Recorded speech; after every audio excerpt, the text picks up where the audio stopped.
The world turned to static the moment the words left her lips. All the noise of the party, the laughter, the music, faded into a dull roar as I stared at my sister. It felt like a punch to the gut, leaving me gasping for air in a room suddenly devoid of oxygen. They celebrated inside, oblivious to the storm brewing within me, to the silent vow I made in that instant. They thought they were safe, untouchable in their perfect little world. They were wrong. If you believe that family should always be there for each other, subscribe now. My sister, Emily, was throwing a lavish birthday party for her daughter, Lily, who was turning 7. It was one of those over-the-top affairs with a bouncy house, a face painter, and enough sugar to send a small army into a frenzy. My 2 children, 8-year-old Ben and 6-year-old Daisy, were ecstatic when they received their invitations. They adored their cousin Lily and had been counting down the days. Ben had even painstakingly crafted a handmade card, complete with glitter and a lopsided drawing of a unicorn, Lily's favorite animal. Daisy, ever the performer, had been practicing a little song to sing for her. The invitation stated specifically that it was for family and close friends. What happened next still burns within me. I remember Hannah thinking, how could she do this? Emily had called me a week before the party, her voice dripping with a saccharine sweetness that always made my skin crawl. She started with the usual pleasantries, asking about my job, the kids, and then the bomb dropped. She cleared her throat and said, "Hannah, honey, there's something I need to tell you about Lily's party." My stomach clenched. "Look, I've been doing a lot of thinking and, well, Lily's party is going to be quite exclusive, just her very closest friends and family." I waited, unsure where this was going. "And I know this is going to sound awful, but I really need to protect Lily's space, and honestly, your kids, they just don't quite fit the picture I'm trying to create." My blood ran cold. I could feel the heat rising in my cheeks, but I forced myself to remain calm. "What are you saying, Emily?" I asked, my voice dangerously low. I'm saying that Ben and Daisy aren't invited." The words hung in the air, heavy and suffocating. "But they're family. They're Lily's cousins." Emily sighed, a dramatic put-upon sound. I know, but Lily is at a very delicate age, and I need to curate the right environment for her." "Curate?" I repeated, my voice incredulous. "You're curating your 7-year-old's birthday party? What does that even mean?" "It means," Emily said, her voice hardening, "that your kids aren't important enough for my daughter's birthday.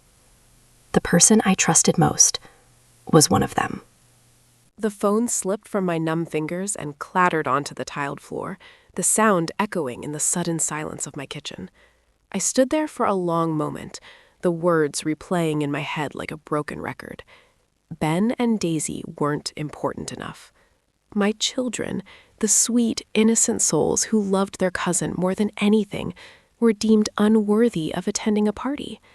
The unfairness of it all was a physical weight, crushing my chest and stealing my breath. I wanted to scream, to rage, to unleash the torrent of fury building inside me, but I bit it back, swallowing the bitter taste of injustice. I had to be strong, for them. How was I going to tell Ben and Daisy that they were being excluded? How could I explain to them that their own aunt, their mother's sister, didn't think they were good enough? The thought of their crestfallen faces was almost unbearable. That night, sleep eluded me.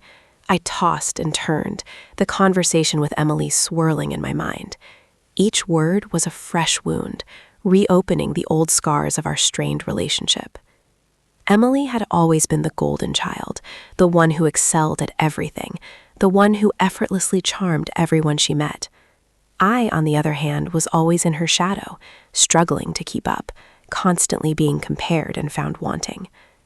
This felt like just another instance of her asserting her superiority, another reminder that I would never measure up.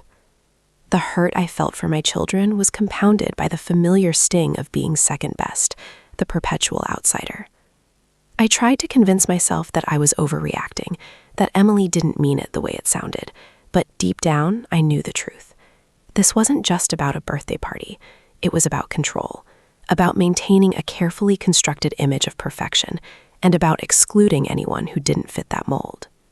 I finally drifted off to sleep just before dawn, only to be plagued by nightmares of Lily's party, filled with faceless children who whispered taunts and pointed accusing fingers at Ben and Daisy.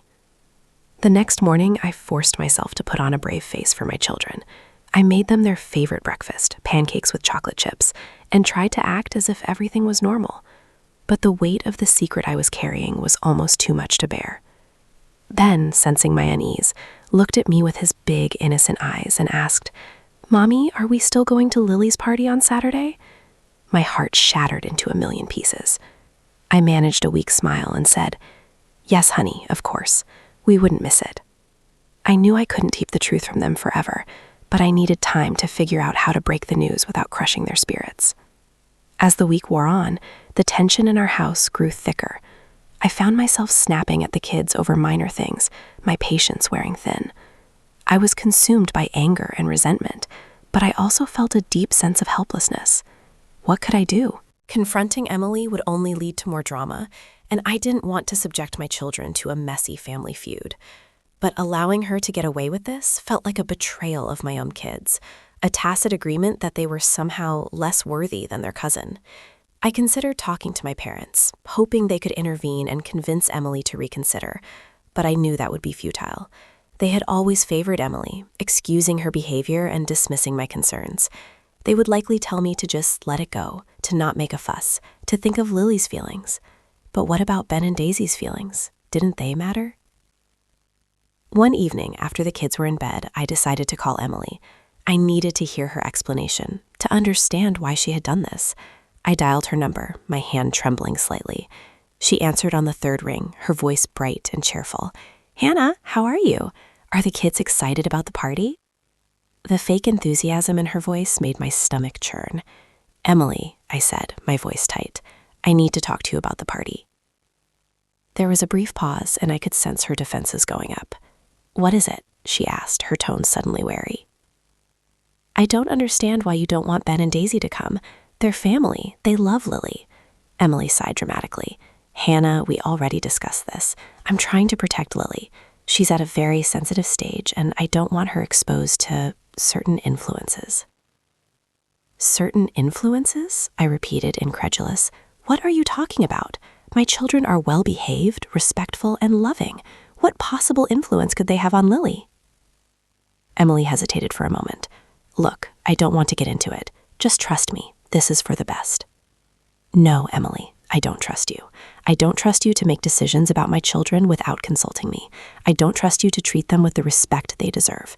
And I certainly don't trust you to tell me that they're not good enough for your precious Lily's birthday party." My voice was shaking with anger, but I pressed on. "I want you to tell me, right now, why you don't want Ben and Daisy at the party. What is it about them that you find so objectionable?" There was a long silence on the other end of the line. I could hear Emily breathing heavily, as if she was trying to control her own anger. Finally, she spoke, her voice cold and hard. "Fine. You want the truth? The truth is, your kids are different. They're not like Lily's other friends. They don't wear the right clothes. They don't go to the right schools. They don't have the right pedigree. And I don't want them bringing Lily down." Her words were like a slap in the face. I felt the tears welling up in my eyes, but I refused to let her see me cry. "You're unbelievable," I said, my voice barely a whisper. "How can you be so cruel? They are your niece and nephew, your family. How could you say such awful things?" "I'm just being honest," Emily said, her voice unapologetic. "Someone has to look out for Lily's best interests." "And you think excluding her own cousins is in her best interests?" I asked, my voice dripping with sarcasm. "You're creating a monster, Emily. You're teaching her that some people are better than others, that appearances matter more than kindness and compassion. And you know what? I don't want my children exposed to that kind of toxicity. So congratulations, you've gotten your wish. We won't be coming to Lily's party. And frankly, I don't think I want anything to do with you either." I slammed the phone down, my body shaking with rage and pain. The betrayal cut deep. The silence that followed was deafening, broken only by the frantic pounding of my own heart. I sank to the floor, the weight of Emily's words crushing me. My children, deemed unworthy. That phrase echoed in the empty space, a venomous barb twisting in my gut. How could my own sister be so cruel, so callous? Was I really so blind to her true nature? The tears finally came, hot and furious, streaming down my face as I sobbed uncontrollably. I cried for Ben and Daisy, for their shattered innocence, for the years of subtle jabs and not-so-subtle put-downs I had endured from Emily. I cried for myself, for the naive belief that family was supposed to be a source of love and support, not a breeding ground for judgment and exclusion. As the storm of tears subsided, a chilling emptiness settled in. The anger hadn't dissipated. It had merely transformed, morphing into a cold, hard knot of resentment. This wasn't just about a birthday party anymore. It was about years of accumulated hurt, of being constantly measured and found wanting, of watching Emily glide through life with effortless grace, while I struggled in her wake. I looked around my small, modest kitchen, a stark contrast to Emily's sprawling, designer-decorated home. Was that it? Was that why my children weren't good enough? Because we didn't have the right things, the right connections, the right pedigree, as she so delicately put it? The thought made my blood boil. I stood up, my legs shaky but my resolve hardening. No, I refused to let Emily define me, to dictate my worth, to make my children feel inferior. She may have thought she had won, that she had successfully asserted her dominance, but she was wrong. This was far from over. A new emotion began to simmer beneath the surface, something I hadn't felt in a long time: defiance. It started as a tiny spark, a flicker of rebellion against the suffocating darkness, but it quickly grew into a raging fire. I would not let her get away with this. I would not let her hurt my children again. I would find a way to make her understand the depth of her cruelty, to expose her carefully constructed facade of perfection. My mind, which had been a swirling vortex of emotions, began to focus, to sharpen. I started pacing the floor, my thoughts racing. What could I do? How could I possibly fight back against someone who seemed to have all the power, all the advantages? The first step, I realized, was to gather information. I needed to know exactly what Emily was saying about me and my children, who she was confiding in, what her true motivations were. I felt a surge of guilt at the thought of spying on my own sister, but it was quickly overshadowed by the burning need for justice. She had crossed a line, and I would not hesitate to do whatever it took to protect my family. I grabbed my laptop and began searching online, scouring social media, looking for any clue, any hint of Emily's true feelings. I went through old emails, text messages, anything that might shed light on her behavior. It was a painstaking process, but I was determined to uncover the truth. As I dug deeper, I began to see a pattern emerge. Emily's carefully curated image of perfection was just that, an image. Behind the smiles and the perfectly posed photos, there was a deep-seated insecurity, a constant need for validation, a fear of being exposed as anything less than flawless. She surrounded herself with people who reinforced her self-image, who catered to her ego, who never challenged her. And she ruthlessly cut out anyone who threatened that image, anyone who dared to be different, anyone who might reveal her vulnerabilities. I felt a flicker of something akin to pity for her, but it was quickly extinguished by the memory of her cruel words. She had made her choice, and now she would have to face the consequences. The more I learned, the more determined I became. I started keeping a detailed record of everything Emily said and did, every slight, every insult, every act of exclusion. I documented dates, times, and witnesses, building a comprehensive case against her. I knew that simply confronting her wouldn't be enough. She would deny everything, twist the truth, and play the victim. I needed proof, irrefutable evidence of her malice. I began to formulate a plan, a strategy to expose her true nature to the world. It would be risky, it would be complicated, but it was the only way to achieve the justice my children deserved. The plan was forming, slowly, carefully, in the cold depths of my heart. I started small. I needed allies, people who had seen through Emily's facade, who had felt her sting. It wasn't difficult to find them. Over the years, Emily had left a trail of wounded egos and broken friendships in her wake. I reached out to a few of these people, cautiously at first, testing the waters, gauging their willingness to help. To my surprise, many of them were eager to join my cause. They had their own stories of Emily's cruelty, their own grievances to settle. We met in secret, sharing information, strategizing, and solidifying our resolve. It was a strange alliance, forged in the fires of resentment, but it was powerful. Together, we had a network of contacts, a wealth of information, and a shared determination to bring Emily down. As the plan took shape, I felt a sense of purpose I hadn't experienced in years. I was no longer just a victim. I was a strategist, a warrior, fighting for my children's honor. I knew it wouldn't be easy.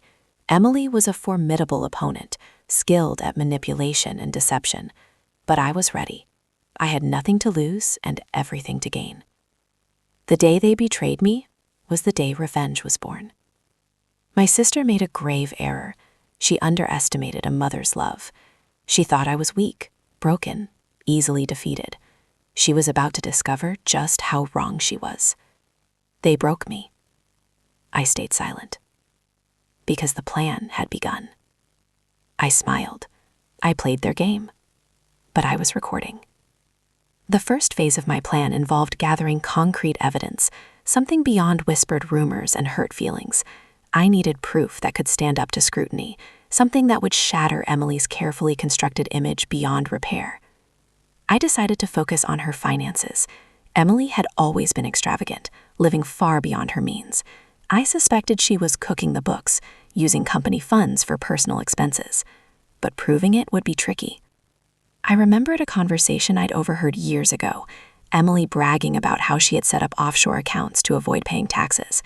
At the time, I hadn't paid much attention, dismissing it as idle boasting, but now it seemed like a potential goldmine. I reached out to an old college friend, Sarah, who worked as a forensic accountant. I explained the situation, carefully omitting any names or specific details, and asked for her advice. Sarah was hesitant at first, citing ethical concerns, but when I hinted at the possibility of illegal activity, she agreed to help, off the record. She provided me with a list of red flags to look for in Emily's financial records, common signs of fraud and embezzlement. It was like receiving a treasure map. Now, all I needed was access. Getting my hands on Emily's financial documents was going to be the most challenging part of the plan. I knew she kept everything locked down tight, both physically and digitally. I couldn't just waltz into her office and start snooping around. That's when I decided to use Lily's upcoming birthday party as my opportunity. I knew Emily would be distracted with the preparations, running errands and coordinating vendors. It would be the perfect time to slip into her house unnoticed.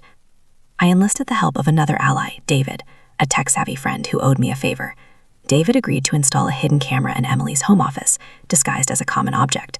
He also set up a secure, encrypted connection that would allow me to access the camera remotely. The day of the party arrived, and I put my plan into motion. I arrived early, offering to help Emily with the final preparations. While she was busy barking orders at the caterers, I discreetly slipped away and made my way to her office. The camera was already in place, silently recording everything. I quickly located Emily's computer and started searching for her financial records. I found a folder labeled Taxes and opened it. Inside, there were spreadsheets, bank statements, and invoices, all meticulously organized. I started going through the documents, comparing them to the red flags Sarah had outlined. It didn't take long to find discrepancies. There were suspicious transactions, inflated expenses, and transfers to offshore accounts. The evidence was damning, but I needed more. I kept digging, determined to uncover the full extent of Emily's deception. Suddenly, I heard footsteps approaching. My heart leaped into my throat. I quickly closed the folder and shut down the computer, just as Emily walked into the office. "Hannah, what are you doing in here?" she asked, her voice sharp with suspicion. I forced a smile. "Just admiring your office. It's so organized." Emily narrowed her eyes, clearly not buying my explanation. "Well, don't you have children to look after?" she said, her tone dismissive. "The party's about to start." I quickly excused myself and left the office, my mind racing. I had the evidence I needed, but I knew Emily was suspicious. I had to be extra careful from now on. Over the next few days, I continued to monitor the camera remotely, watching Emily's every move. I learned that she was even more ruthless and calculating than I had imagined. She was constantly scheming, manipulating people, and covering her tracks. I also discovered something else. She was having an affair with her business partner. The information was irrelevant to my financial investigation, but it was another piece of the puzzle, another crack in her perfect facade. As I gathered more and more evidence, I began to feel a sense of empowerment. I was no longer just a victim. I was in control.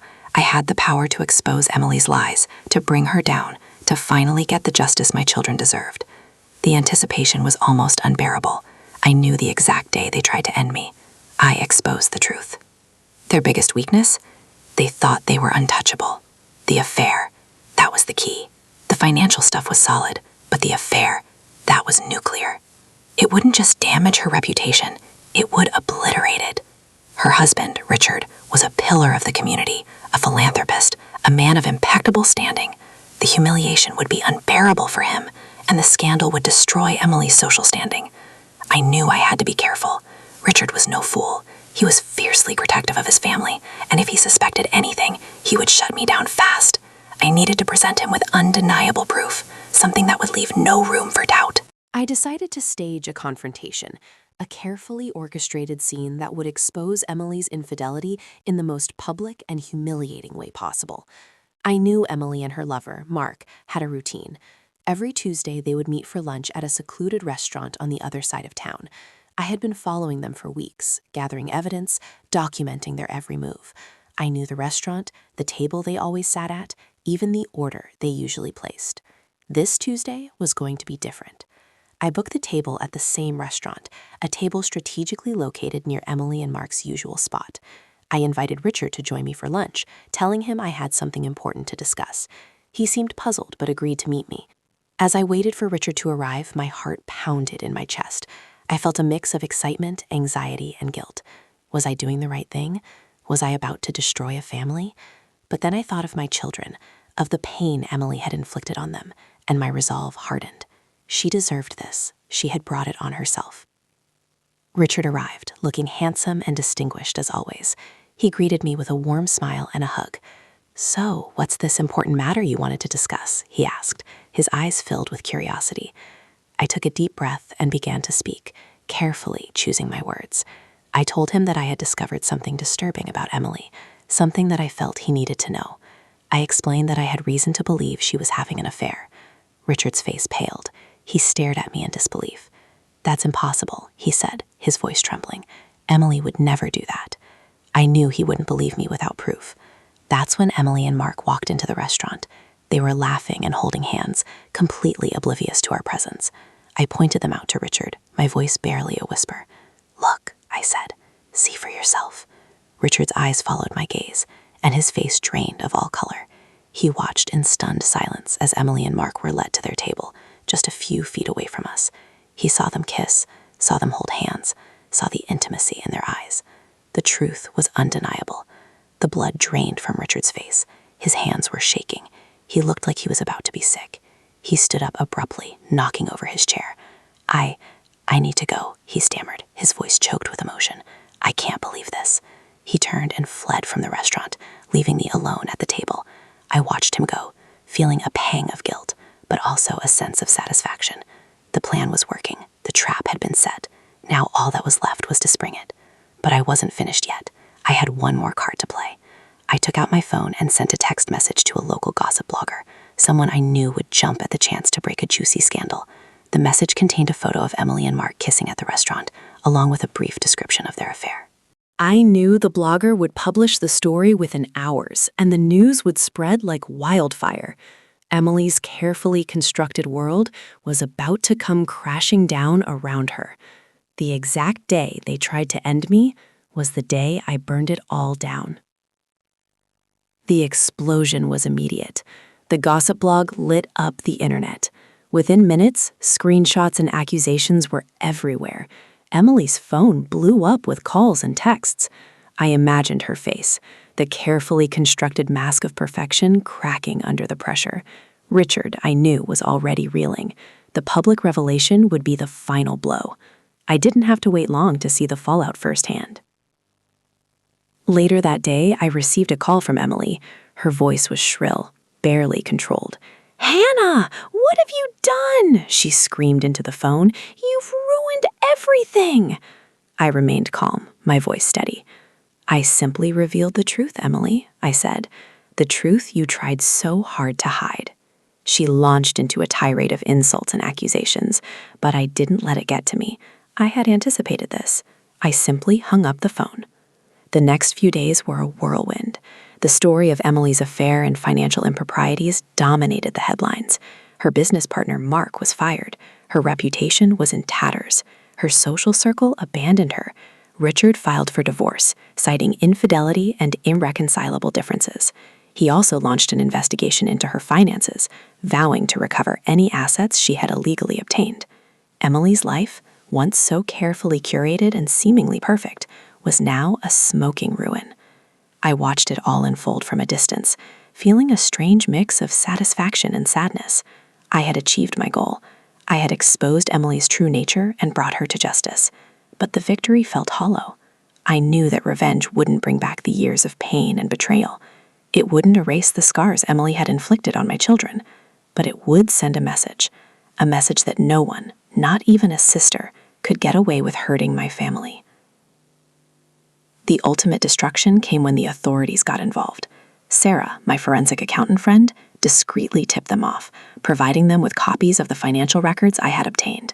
An investigation was launched, and Emily was eventually charged with fraud, embezzlement, and tax evasion. The trial was a spectacle. Every dirty secret was laid bare for the world to see. Emily tried to deny everything, to play the victim, but the evidence was overwhelming. She was found guilty on all counts and sentenced to several years. I didn't attend the trial. I didn't need to see her downfall in person. I knew that she had lost everything that mattered to her: her freedom, her reputation, her family, and her fortune. I had taken it all away. In the end, Emily was left with nothing but shame and regret. And I, the sister she had so callously betrayed, had become the architect of her destruction. Many people ask me if I felt guilty about what I had done. Did I regret ruining my sister's life? My answer was always the same: no. I didn't relish in her suffering, but I didn't feel remorse. She had made her choices, and she had to face the consequences. I had simply held her accountable for her actions. My children were finally safe, finally free from her toxicity, and that was all that mattered. They lost everything. I just smiled. Revenge isn't sweet. It's necessary. Would you have done the same? Let me know in the comments. Subscribe for more justice.